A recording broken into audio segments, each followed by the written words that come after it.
Hey YouTube viewers, this is an update on my 18-18-24 terrarium. I did have frogs in there, but they did not survive due to some disease that made it into this. Since then I've cleaned it out, not too much, but I've done enough cleaning to where the disease is not in there anymore. Now I've done many different things since the last time, such as this plant right here. Let me open it up, which is in the pothos family. It's a moonlight philodendron, I believe it is, and it's actually made to grow straight up versus all over the place like a vine. This is a begonia, a creeping begonia. It's a hybrid that I've grabbed at a place called Longwood Gardens in Pennsylvania. I've also put in some Java moss to help grow a little faster. As you can see though, my bromeliad there, my Crypanthus bromeliad, has been doing great. The leaves have started to fall off just from the water touching it. Nothing crazy, but it's still has grown immensely. You can see over here, this is clay. This is the clay. I'm doing a test on seeing if the clay will hold up in this environment. So far it's been doing great. It's holding on. It's a thin layer, nothing crazy, but it's been holding up for about a week now. Also, you can see I found this jar the other day and it was full of moss in a dark substrate area, buried in a trash pile out in the woods.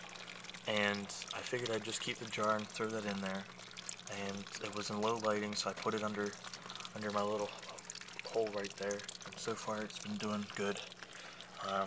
All of a sudden I've had this sprouting of various plants. I don't know where it's come from. I'm thinking it came from my begonia potting soil, but there's just sprouts everywhere, so I'm hoping to see what comes out of it.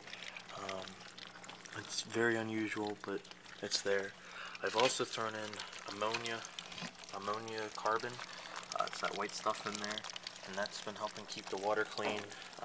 You can see there's plenty of fungus growing on here, which is very, in my mind, good.